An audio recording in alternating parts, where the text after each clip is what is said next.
स्वागत है आप सभी का R9 टीवी में। मैं हूं जब्बार खान। अगले आधे घंटे में आपको वो तमाम खबरें दिखाएंगे जो देश और दुनिया की खबरों के बीच में कहीं पीछे रह जाती है। गांव जवार खेत खलियान से जुड़ी ये खबरें। उधर उन्नाव में थाना बारस गंवार के कंबे गांव में दबंग किसान की जमीन पर कब्जा कर रहे कुछ लोग किस तौर पर किसान की जमीन को हथियाने में लगे हुए। पीड़ित पक्ष जब शिकायत करने के लिए थाने पहुंचता है तो दबंगों ने रास्ते में उसे रोक करके उसे बुरी तरीके से मारा पीटा। पूर्व ब्लॉक प्रमुख पप्पू सिंह ने किसान की जमीन से जबरन ट्यूबवेल को उखाड़ फेंकने और घर की महिलाओं के साथ में मारपीट करने, गाली गलौज करने के उसके ऊपर में आरोप लगे हैं। दबंगों की बात न मानने पर महिलाओं के साथ में बलात्कार करने की धमकी तक दबंगों ने दी है। थाने जा रहे परिवार के साथ में मारपीट की। पीड़ित परिवार ने किसी तरीके से एसपी कार्यालय जाकर के अपनी शिकायत दर्ज कराई है। उत्तर प्रदेश के मुख्यमंत्री योगी आदित्यनाथ जहां एक तरफ दबंगों और माफियाओं के ऊपर नकेल कस रहे हैं, वहीं दूसरी तरफ अगर बात की जाए तो किसानों की जमीनों आगे आ रहे हैं, जिसके चलते आपको बता दें कि एक ताजा मामला उन्नाव के 12 सगवर का है, जहां पर पूर्व ब्लॉक प्रमुख के द्वारा दबंगई की गई है और किसानों को मारा गया है। हमारे साथ यहाँ पे कुछ किसान हैं, जब थाने स्तर पर सुनवाई नहीं हुई वो उन्नाव एसपी कार्यालय पहुंचे हैं। हमारे साथ में यहाँ पे कुछ किसान हैं। भाई साहब, क्या नाम है आपका? हमारा नाम धर्मपाल सर। धर्मपाल जी, क्या हुआ है आपके साथ में? पूरी बात बताइएगा और कौन लोग ने किया, किसने किया है, ये पूरी बात बताइएगा। सर हमारे यहाँ के पूर्व ब्लॉक प्रमुख पप्पू सिंह उर्फ रामचंद्र सिंह, ये हमारे जमीन के बगल में भट्ठा खरीद रखा है। तो कुछ हमारे जमीन अगल बगल इनके भट्ठों के सामने भी हमारे पेड़ वगैरह हैं, तो उसमें ये जबरदस्ती कब्जा करके हमारा बोर और खुदवा के जेसीबी से जो इंजन था मेरा वो मेरे घर पे डलवा दिया। क्या पूरा मामला है? आप लोग आज उन्नाव एसपी कार्यालय आए हैं, क्यों आए हैं? मामला यही है कि तो जबरदस्ती कब्जा पप्पू सिंह का कौन लोग हैं वो लोग? पप्पू सिंह है, वीरपुर के हैं, मतलब अच्छा। बड़े लोग हैं, मतलब गुंडाई में एकदम उतारू हैं। अच्छा। किसी की भी चीज होती है उनको हड़प करना आता है खाली बस। पूरा मामला अगर बात की जाए तो पूरी तरह पूर्व ब्लॉक प्रमुख से जुड़ा हुआ है। ब्लॉक प्रमुख के जो दबंग गुर्गे हैं उनकी ये दमगई सामने आई है। अब ऐसे में देखना ये होगा कि उन्नाव एसपी क्या कार्रवाई करते हैं। कैमरामैन राहुल त्यागी के साथ उन्नाव अश्वनी अवस्थी, R9 टीवी उत्तर प्रदेश। गाजीपुर के मोहम्मदाबाद तहसील के सियाडी गांव में बाढ़ ने 2019 में जमकर कहर बरपाया। बाढ़ में लोगों के खेतों में लगी फसल बुरी तरीके से चौपट हो गई थी, जिसके बाद में किसानों ने फसल के मुआवजे के लिए जिला प्रशासन से कई बार गुहार लगाई। सुनवाई न होने पर बाढ़ पीड़ितों ने हाईकोर्ट का दरवाजा खटखटाया। सियाड़ी गांव के लिए 11,60,000 का मुआवजा शासन के द्वारा रिलीज किया गया, लेकिन इस पैसे को लेकर ग्रामीणों ने आरोप लगाया कि तहसील के अधिकारियों और कर्मचारियों ने पैसे का जमकर बंदरबाट किया है। इस बात का खुलासा किसान शिव कुमार राय ने आरटीआई के जरिए किया। आरटीआई में खुलासा हुआ कि कई ऐसे किसान हैं जिनके खातों में एक बार नहीं बल्कि दो बार पैसे भेजे गए।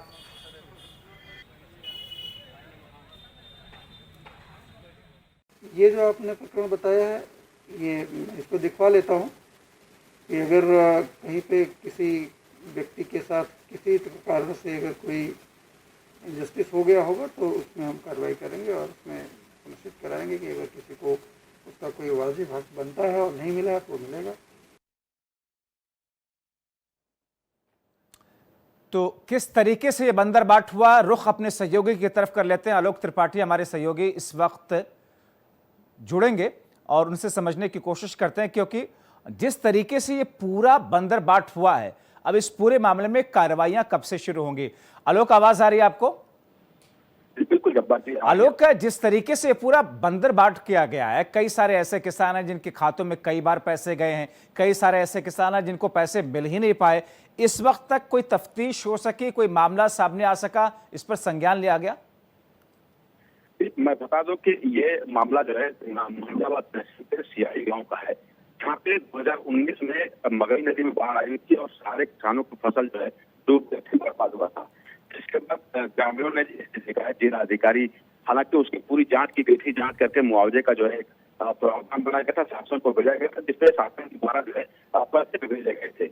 उसके बावजूद जब पैसे भेजे गए थे तो चूंकि जो ग्रामीण है जिनको मुआवजा उचित चाहिए, इसकी जानकारी तब हुई जब एक वहीं के किसान जो है आरटीआई दाखिल किया। आरटीआई से जैसा बात खुलासा हुई कि एक एक व्यक्ति के खाते में जो है दो बार पैसा भेजा गया, जबकि जो जिनको मुआवजा दिए, जिनका उचित होना चाहिए, उनको न मिलकर किसी और को मिला है। जिनके खेत आते हैं उनको मुआवजा मिला, जिनके कम खेत है उनको ज्यादा मिला है।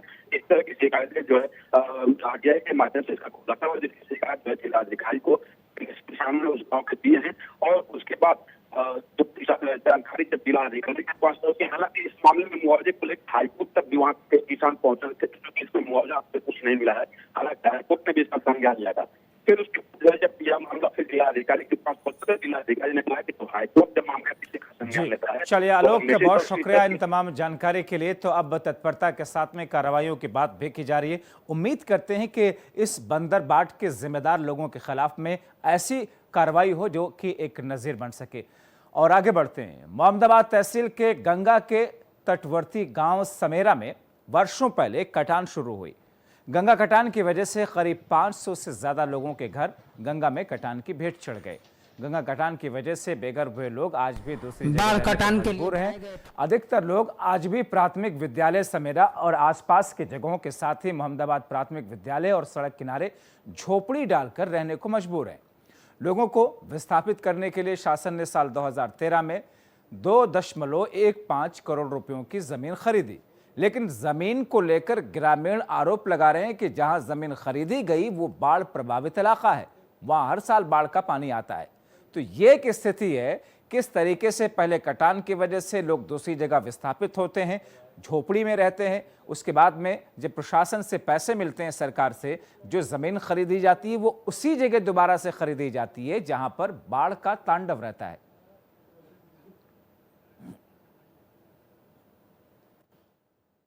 पानी लग जाता है, गड्ढा है, कोई चीज़ का साधन नहीं है। हम लोग सोचते हैं कोई ज़मीन हम लोग के कहीं बेच के और दीजिए। हम लोग 8 बरी से यहाँ पे झेल रहे हैं, इससे डबल हुआ झेलने पड़ेगा। हम लोग गरीब आदमी कहीं भी कमा खा सकते हैं, मगर हुआ हम लोग के ठीक नहीं है। 10 आदमी से पूछना चाहिए ना कि हाँ आप लोग के वहाँ रहने के लिए जगह सही है कि नहीं है। और लोग मर्जी से 4-5 लाख के ज़मीन लिए 15 लाख सरकार को दिखाए, और भी कौन तो ताल बोला जाता है, ताल है, वो बरसात में लग जाता है पानी करियाई भर, चाहे बुढ़ा हूँ, बाल बच्चे लेकर वहाँ कहाँ आदमी रहेंगे। वो लाइन अब कट नहीं सकती है, क्योंकि सिमरा गांव को बचाने के लिए ऑलरेडी हमने कटर्स लगा दिए हैं और गंगा जी वहाँ से अब दूर जा रही हैं, तो वो भूमि तो अब कटने वाली है नहीं। एक उन्होंने ये भी कहा है कि वो लैंड लो लैंड है। मैंने स्थानीय एसडीएम से ये कहा है कि इसको दिखवा लें, अगर वो लैंड वाकई लो लैंड है तो उस लैंड को आवासीय विकसित करने के लिए जो कुछ किया जा सकता है उसके बारे में एक योजना बना के दे दें। खबर सहारनपुर से, जहां पर गंगोह विधानसभा 7 इलाके के ग्रामीणों की परेशानियों का समाधान किया गया है। आज रोडवेज बस सेवा शुरू होने से लोगों को राहत मिली है। पिछले काफ़ी समय से गंगोह विधानसभा से लेकर के इस्लाम नगर होते हुए सहारनपुर जाना पड़ता था, जिससे ग्रामीणों को काफ़ी परेशानियों का सामना करना पड़ता था। काफ़ी वक्त से ग्रामीणों की समस्या का समाधान नहीं हुआ। जब लोगों ने अपने इलाके के विधायक से गुहार लगाई तो उनकी समस्या का समाधान किया गया। अपने परिवहन मंत्री जी ने उस गंगोह से नूरखेड़ी, जानखेड़ा, इस्लाम नगर होते सहारनपुर तक रोडवेज बस सेवा का शुभारंभ कराया, और प्रदेश सरकार रोजाना एक न एक नया काम विकास के लिए करती रहे, उसी के आधार पर जैसे जनता को लाभ हो वहाँ पर नए रोडवेज बस का शुभारंभ कराया। खबर मैनपुर से, जहां पर औरैया की एक किशोरी अपनी चचेरी बहन के साथ ससुराल आई। उसके नहाते समय बहन के जेठ के लड़के ने उसका अश्लील वीडियो बना लिया, ब्लैकमेल करने लगा, मना करने पर जान से मारने की धमकी दी। ब्लैकमेलिंग के चलते किशोरी से युवक ने जब किशोरी से शादी का प्रस्ताव रखा, किशोरी ने मना कर दिया। युवक ने किशोरी के अश्लील वीडियो सोशल मीडिया पर वायरल कर दिया। अब पुलिस इस पूरे मामले में जांच पड़ताल कर रही है। यूपी के बस्ती जिले में ग्राम प्रधान और अधिकारियों ने मिलकर के किस तौर पर स्कूल की मरम्मत के नाम पर सरकारी रुपयों का बंदरबाट किया। स्कूल की मरम्मत तो दूर, स्कूल की दीवार तक ठीक नहीं कराई। गुस्साए ग्रामीणों ने ग्राम प्रधान पर गंभीर आरोप लगाए हैं। रिपोर्ट देखिए। अजय प्रधान की गजब भ्रष्टाचार का मामला सामने आया है, जिसमें पंचायत भवन और स्कूल भवन की मरम्मत और कायाकल्प के नाम पर पैसा निकाला गया और भ्रष्टाचार की भेंट चढ़ा दिया गया। गांव में स्कूल के विकास के लिए आए सरकारी पैसों का ग्राम प्रधान और अधिकारियों ने मिलकर बंदरबाट कर दिया। ये मामला बस्ती जिले के डेफरी गांव का है। जहां शासन द्वारा दिए गए पैसों से न ही पंचायत भवन की मरम्मत कराई गई और न ही भवन की कायाकल्प हो पाई। इस स्कूल की हालत देख तो आप समझ ही जाएंगे कि सरकार की तरफ से चलाया जा रहा आओ चले स्कूल हम अभियान क्यों फेल हो रहा है। स्कूल में बैठने के लिए बने फर्श में गड्ढे हैं, खिड़कियां टूटी हुई हैं और स्कूल में गंदगी का अंबार स्वच्छता अभियान को मुंह चिढ़ा रहा है। स्कूल के शौचालय के लिए आज तक सेफ्टी टैंक भी नहीं बनाया गया है। स्कूल की हालत पर प्रिंसिपल का क्या कुछ कहना है? प्रधान से हम लोग कहे, लेकिन प्रधान कोई काम करा ही नहीं रहे, हमारे विद्यार्थी ही नहीं। हम लैट्रिन किसी बार दिए, इसके बाद प्रधान जो बुला रहे हैं प्रधान आ ही नहीं आ रहा है, तो काम ही नहीं करा रहे हैं। कहें कि करा देंगे करा ही नहीं रहे। अभी सामने दिख रहा है जो शौचालय है, शौचालय तो बना लेकिन उसका गड्ढा नहीं बना है। जी प्रधान जी से मैंने कहा, एडीओ पंचायत भी मैंने बुलाया, एडीओ पंचायत आए देखे, कहे ठीक है हम करा देंगे, लेकिन तब से एडीओ पंचायत भी नहीं आए यहाँ पे काम कराने के लिए। देख के गए, एडीओ पंचायत भी आए। ग्रामीणों का आरोप है कि स्कूल की मरम्मत के लिए आए पैसों में से ग्राम प्रधान ने 1.5 लाख रुपए निकालकर अपनी जेब भर ली। ये पंचायत भवन सर यहाँ पे बना हुआ है जी, आप लोगों के इस्तेमाल में नहीं है जी। कभी आप लोगों ने शिकायत किया है इसकी? शिकायत हम लोग प्रधान से, बीडीओ से, सभी लोगों से किया, एडीओ से किया, सेक्रेटरी से किया, लेकिन कोई इसकी सुनवाई नहीं होती है। क्यों नहीं सुनवाई होती? अब वो ये जमीन का लफड़ा है सर, इसमें जो है ये जमीन इनकी है, भागीरथी चौधरी का था। भागीरथी चौधरी इसमें रहते थे, वो मर गए, उनके बच्चे रहने लगे, घर इनका गिर गया है। लोग से पूछे कि गांव वालों से कि जो हम रहे अपने मकान में, अपनी ज़मीन हमारी है, या तो हमको ज़मीन दिलवा दीजिए। गांव वाले कहाँ से ज़मीन दिलवा देंगे, प्रधान जो है नहीं देना चाह रहा है। बहरहाल ग्राम प्रधान और अधिकारियों की मिलीभगत की वजह से डेफरी गांव के लोग स्कूल की मरम्मत का इंतजार लंबे समय से कर रहे हैं। Bureau report R9 TV, Uttar Pradesh, Uttarakhand.